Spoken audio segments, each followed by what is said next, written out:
introduce our panelists. So whoever would like to start us off, feel free. There's no pressure. So I think Tay's pointing to you, Timeless. Okay. So I'm Timeless.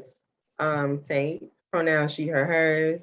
I represent For Color Girls, which is the first program for Black women of trans experience, and also for all trans folks of color in the Louisiana region, just specific for us, by us. We're building on basically making sure trans folks get emergency services like housing support, financial support, transportation support. We're all about those things. There are three other women that are supposed to be here, but I'm representing for them. Sending them much love, and I'm here to support and talk about what's serious really going on in our community. Yeah. Oh, I'm so happy that you're here, and I'm glad that I'm here. So Martine, thank you for letting me join. My name is Tay Williams. My pronouns are they, them, she, her, and I work here at TFSS with Martine. I'm the Parent and Family Program Manager, but I also identify on the gender nonconforming spectrum, as well as I have a beautiful child who is a trans girl. It's my daughter, and so yeah, so I'm just very excited to be here.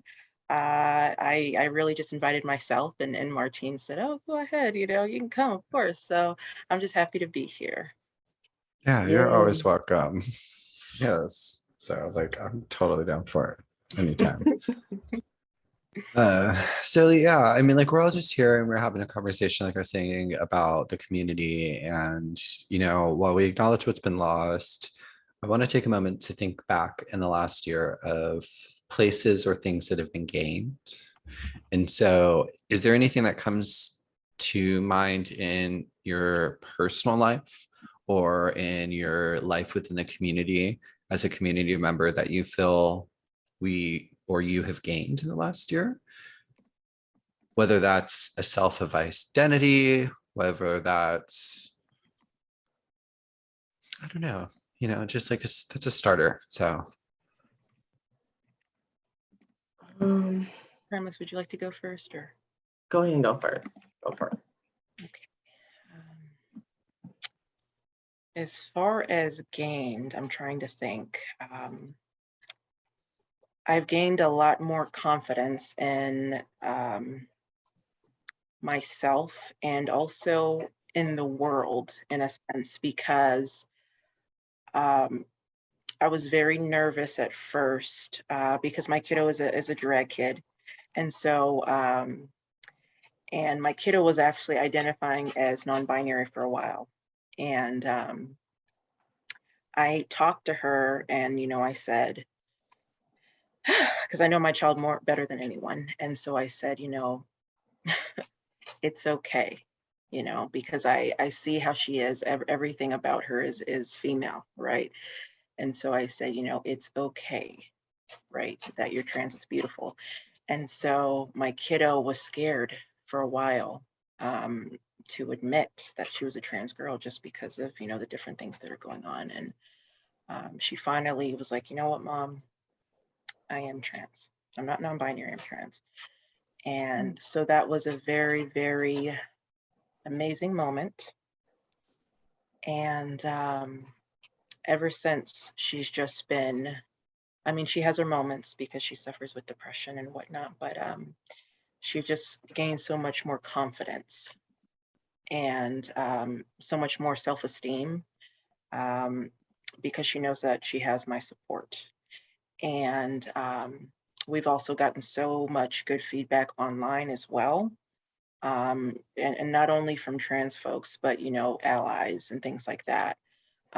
So just to see how many people in the world truly love seeing this type of love and support, right, of a parent and a trans child, and acceptance.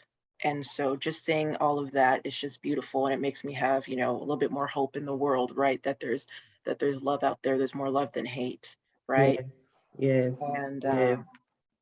And I've also, I've been more confident in myself as well and my identity.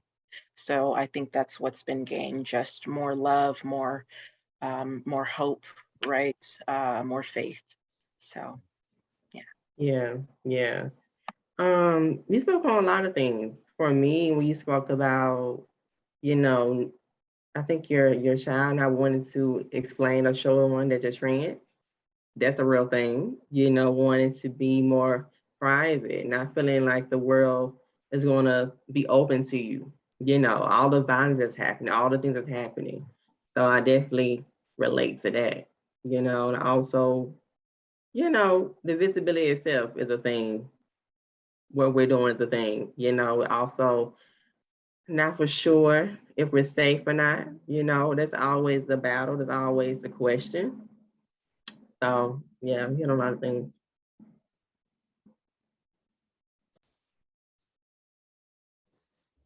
That was awesome. Yeah, no, and I think that it is super important to have the visibility, like you were mentioning, Timeless, and like with the finding of your daughter's identity, and the ability from that yourself to self-explore.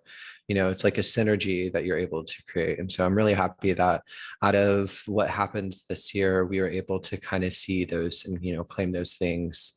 And we recognize the visibility that we've gained, and that's awesome. So for anyone out there that hasn't seen the movie on Netflix, Disclosure, highly recommend. Mm. Speaking about visibility, especially in media. Here, let's pivot that kind of way a little bit. So have y'all both seen Disclosure, the film?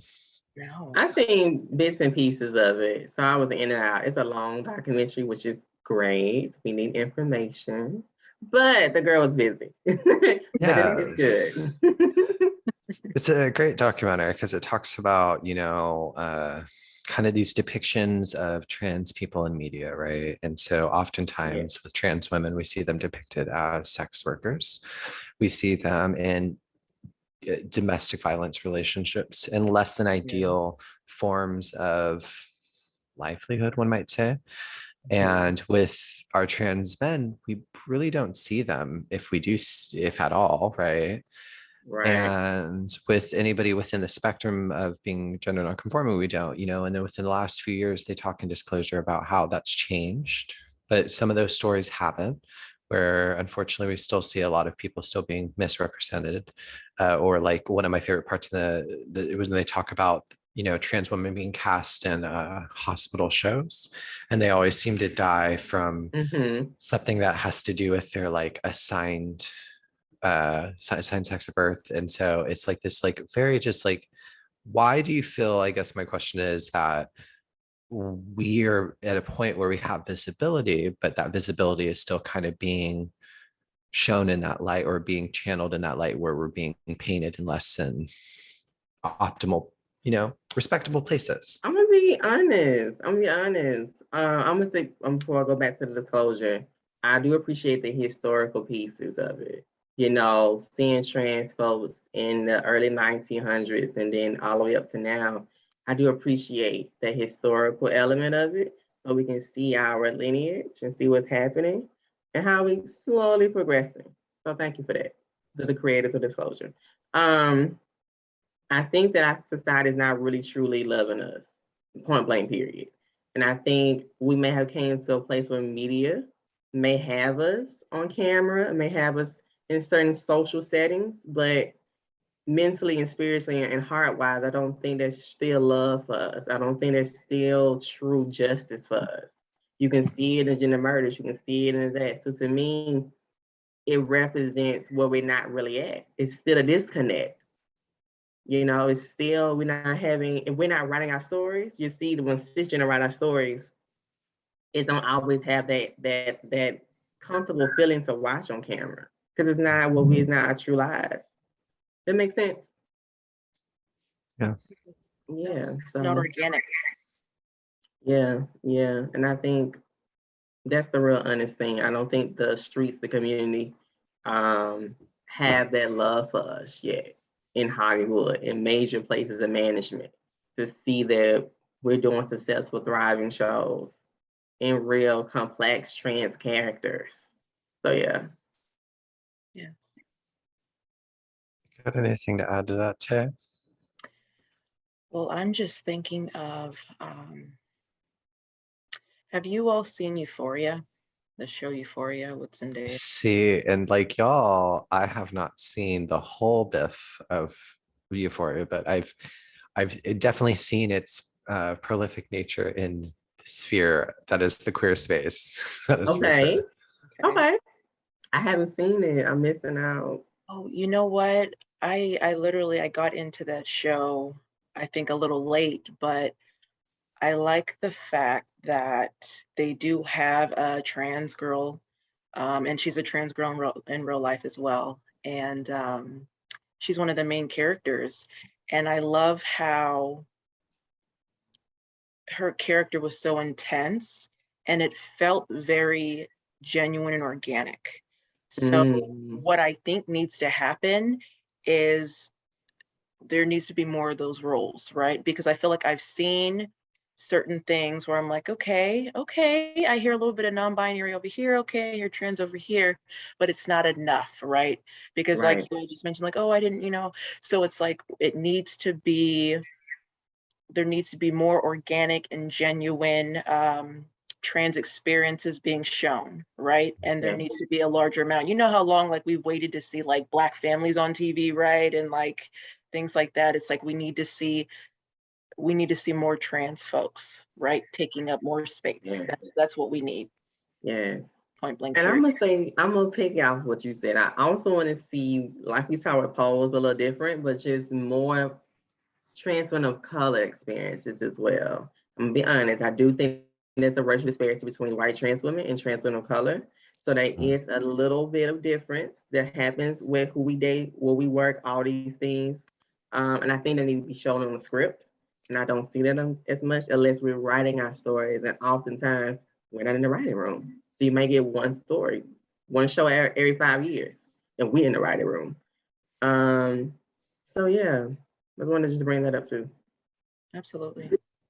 I definitely think that's important to note. Also, you said about trans women of color and the disparities in comparison to maybe trans women who are Caucasian or like are a minority on a large scale, right? Like in that regard, like recognizing privilege for what it is, whether you are a trans woman or not. And so I think like that's important to note because the reality is like to focus back on, like we're just celebrating transgender. Well, we're not even celebrating. That's a horrible word to use. We're acknowledging and we're honoring those who've lost this year, right? For Transgender Day of Remembrance. And, the reason why I say that is because of those 45, I believe 45 to 46 individuals that are on record, who have lost their lives associated to murder, that's a majority of people of color. And that speaks to the harsh reality that like the visibility and the violence we're speaking to is targeted still, right? It's rooted in racism on top of it being targeted towards someone who happens to be trans, so that's definitely something that's important to take weight on and continue to fight against injustices for. I know that we're trying to do that by raising visibility about these Right. conversations, but I think it's important to remember that like being informed doesn't do anything unless you take action with it. So going out and contributing in some way, whether that's in a physical matter, meaning you're going out and supporting by doing community work within the community that supports, trans women of color or trans men, anybody of color in that regard, or you're putting money forward because you can always put money forward to fund Yeah. coalitions, things that are going to disperse the money into good causes that are going to get well. So I will say those two things. The other thing is, I think that what you're speaking on, Tay, is the complexity that Timeless brought up in these characters, right? Like, wanting to have more than just like the best friend who happens to be trans that you see in one scene every 3 episodes. Mm-hmm. Like, what about the trans mom who's in the conversation with their kiddo and they're talking about having the bees and the birds conversations, which every parent has? That's a normal conversation. Yeah. And it's something that everyone experiences. I think that's the complexity. We don't often put people in the trans community in these human scenarios, I want to say, because that's what it is, right? We're distancing trans identities from being human, and that's not the truth. And that allows for people to feel like they can, oppress, and that's not cool. So, And I'm happy you said that because like we definitely need complex characters And we also need, like, give us more scripts, give us more signs, more scenes. Because I think media represents a little bit of what's happening in reality. The reality is, all of a sudden, realize something. As much as we're not on screen, we also have a lot of Black and brown trans folks that's not also being employed, right? And not being housed, right? So to me, it's like, when you do have one, it represents one dimension. And when like we're not there, it's because I also feel like, once again, it's not back on the support in the community. So yeah. Yes. Yeah.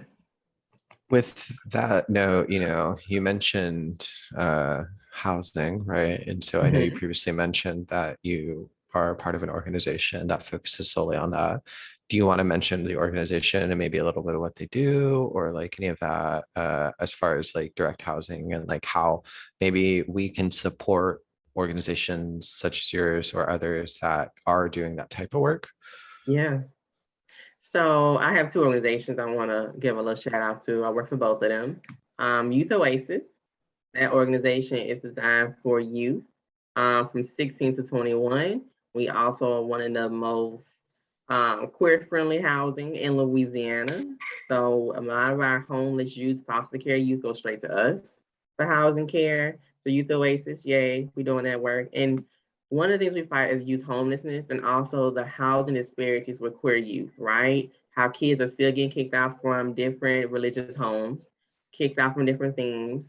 We don't have the real support in Southern schools to represent queer people. We don't really have much, I want to say, access to certain things that's more safe and more comfortable when they do walk into the room, right? Right. We're getting better in certain major places. And another organization for color girls. We specialize in housing, emergency services, and financial assistance, emergency services. And we're big on making sure Black trans women and trans men, if anyone is trans experienced, but particularly people of color, getting vouchers for housing assistance, getting actual food, like, let's say $10 for this, $15 for this, $20 for that along the way, because a lot of our community folks are low income and they're struggling just to get by. And we're here to help them in that journey to give them a little bit more comfort in their living. So yeah. Doing something with my life, with our lives, as a group, as a team. Amazing. It's amazing. I love to hear that. Yeah. Thank you for what you do. That's so impactful. Yes, yes, yes. I absolutely love it. Yes, I wanted to make sure that was it, because I know that, like you said, you deal with that, and like the reality is as you've noted, and to bring it to the center and the top again, is these are common disparities that people within the community, the transgender and gender nonconforming communities face, especially people of color, twofold to what I'm going to speak on, which is employment, housing, food insecurity. That's just education barriers. These are all things, and then you add access to transportation. These are things that are trickle effects, right? They Yes. feed into each other, and so it's like a bear trap where you get your leg in one and then you think you're out and you turn left, there's another one. And what it does is it creates this lack of security, or there is a lack of security, which creates a lack of confidence. And what that does is it creates the lack of will to want to do. And it beats you down, because we're, again, human. And I think that one of the things that I recognize in the work that we do at Transformative Support Services is that confidence for especially trans youth is important, because it helps you develop at the same rate. You don't have to worry about different things, like especially a lot of trans people of color, when they come out and they get kicked out of their homes at 16, 17 years old, they're not able to just think about going to school. They're now thinking about, can I find a place to live tonight? Like, what am I going to eat? And school, which isn't giving an immediate solution to those problems, which are survival. Mm-hmm. What is it, right?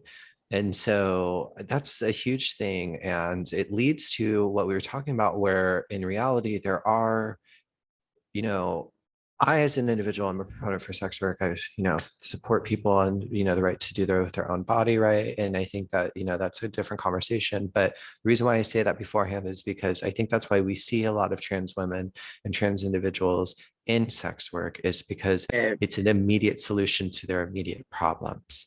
And so it's not because of the perception that people think it is of not appreciating themselves. In fact, it's the opposite.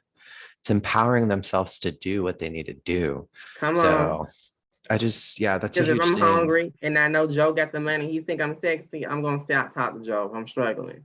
If we know Sally Sue down the street think I'm cute and can give me the money, we gonna do that. I mean, come on, y'all. It's survival sex work. Well, So yeah. on top of that, like it puts, like again, we're talking about violence, and like that's the thing. It puts us in situations where we are in unsafe environments, right? And so I think that's definitely a situation. So I think that's something that is important to note as well. And that's like, why it's this circular effect of cause and effect, cause and effect, cause and effect. So yeah, I just like, my heart is so like beating right now, because like the reality is like it's it's bigotry that's causing people the inability to succeed in life, not people's lack of wanting to. Yeah.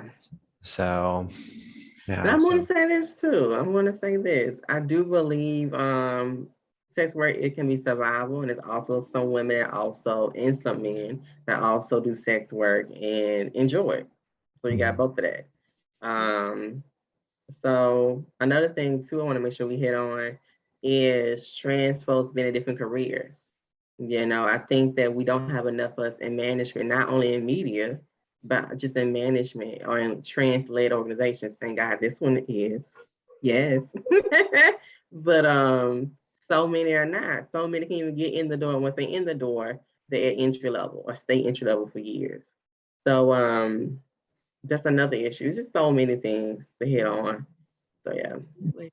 Absolutely. And we need that representation. We need that. Yes. Yes.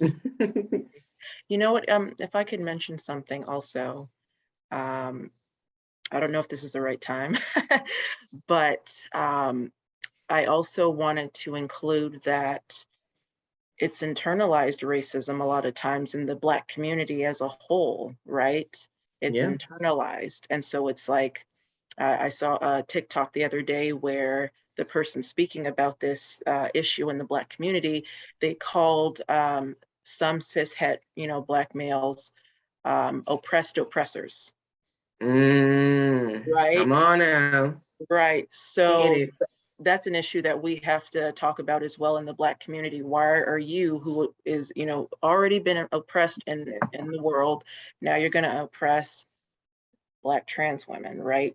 And I don't know if you know about the statistics or not, but a lot of times it's an intimate partner, right? Yes. Or a colleague or an acquaintance, right? So they know Yeah. these people. So what do you think needs to be done about that? Well, that's kind of a wide question, but I love that question. I know I want to ask you in particular, like, what do you think needs to be done in scenarios like this? Because it's like literally it just it makes you think about slave days, right? It's like the slave owners would rape the Black women, right? Right. Yeah. And then a Yeah. lot of times just kill them, right? And don't even I'll be care. So honest. it's like, This is I love you talk about this. I'll talk about this all the time with my girlfriends. Choosing and deciding to be loyal and loving Black men that trans or cis um is a thing, and it comes with a lot of things. And one of the things I think we need is seeing us changing the mindsets first. I think changing the mindsets and also understanding, like you said, oppressed and oppressed. Black men has always been oppressed in some form of fashion. And I think that a lot of that sometimes can come off in romantic, intimate spaces, because that's where they feel less vulnerable or they feel like they have one up, right? So you may feel aggression, not all do this, but that's something as well. Also, I don't think there's much comfortability or normalizing trans women dating Black folks, Black men. Okay. I think that's also something that's going to be still taboo and not really understood. I also think we're just getting to a place where we're seeing trans folks in social spaces being desirable or sexy, but not yet loved and cherished to be girlfriends, wives, mothers, right? That's the ultimate goal. We still over sexualized. So there is a thing of disposability of us.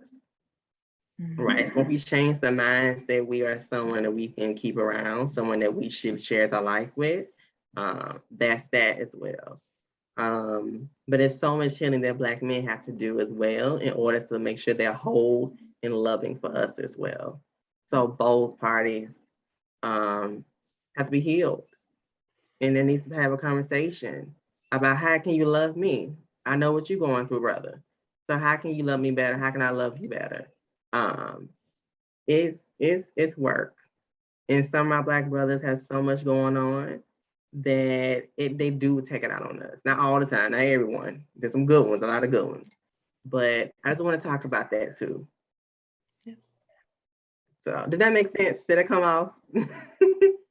You said such amazing words right now, and you said healed. That's an Yeah. amazing word, Yeah. healed. Yeah. Yes. Oh my goodness. Absolutely. Yeah. And also another thing, because I watched an interview the other day with T.S. Madison, but they were talking about attracted is different, right? Like you mentioned, Yes. you could be Yes. attracted, right? But love, right? Love, date, Love. marry, right? It needs to be normalized. So absolutely, that's so important.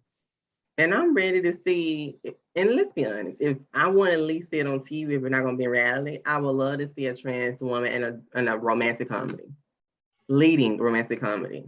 Can we be the leading woman that having dates? It could have to be Black. I prefer Black, but it could be anyone, any color. If we have that on the screen, it's fictional, then maybe it trickle down to reality, right? So it's so much we have to do. And I do think we have to see trans women in a loving space and in a space of not disposability. And seeing us in actually Black love, queer love, really understanding that sacredness of it. So yeah. Yes. Yeah. Yeah. So I definitely can't I can't speak to that specific instance of Black love, right? But what I can say in regards to the comment about normalizing and going past normalization, but to like loving, Black trans women and trans women is that I was doing a paper once where it's a Canadian philosopher, it's a modern day Canadian philosopher whose name escapes me, but talking about this theory of like entry in which there's points of entry within society where we open a door, a pocket. And so from that, we allow growth and, new identities, things like that. And so at one point in time for trans individuals, we were seen as transsexuals. And with that became the fetishization of our identity. And it was because at first we were seen in those roles of, being hypersexualized. And like over time, it's definitely lessened, as you were pointing out. And it's because with that has come, more voices, more people sharing the same singular voice, which is causing for more respect and more rights. And it's definitely made progress, but it's like you were pointing out, there's so much more progress to be made, both in personal spheres and within loving each other as people and in relationships and within the workspace, also within politics, giving legal rights, passing the Equality Act, doing these things that are creating boundaries and barriers of protection for people who are being oppressed daily, and it be solely because of their identity and how they express themselves. Yeah. It's just, it's a lot. So I think that's awesome. Also, that was a beautiful conversation the two of you just had. So I love that. You That gotta was talk more about awesome. this. Yes, definitely. I'll have to exchange numbers, get it going. So, Thank you. yes. And so I will say, yeah, definitely. Give me one moment. So I think that we've had some really great conversation here so far around, what we began talking about, which was where do we see, kind of like the future of trans individuals, the community. We talked about visibility. We talked about visibility beyond what we see it now, as far as, beyond normalization, just, to the point of acceptance, right? Because there's a difference between tolerating and accepting. So that's a big thing, kind of like how you two just noted and hinted towards, what was it? Oh, it escapes me. It wasn't love, liking, attractive. Yes, Yes, yes, attractiveness versus love. yes, You can be yes, attracted to someone, but it doesn't mean you love them. right. Exactly. And Yeah. it's true. And so I want to close this out with positive affirmations, leaving with some good energy that we're setting out to the universe to hopefully grab onto. I truthfully believe that we're all tethers, and so we're tethered to each other. We're tethered to this singular instance of society that we're being a participant in, whether we choose to or not. And so, because of that, I would love for us to each share some positive words saying about the community, and what you would like to see grow within the next year before our next one. Um, yeah, I can start if that's okay with y'all. So I think the first thing I would like to say, first and foremost, that I'm sending out to the universe and, to everyone here listening today, that next year when we come together, there's no murders. That would be the goal. That would be the dream. That would be the vibration I'm trying to send out the highest. I'm really tired of having to wake up and see that there's someone else that's been murdered for themselves.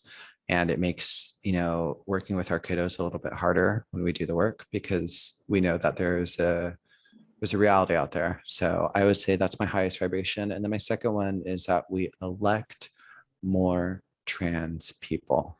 Get out there, do the work, get them elected, knock the doors, make the calls. So that would be, and send the donation. So those are mine. So whoever would like to send out their vibrations next, go ahead.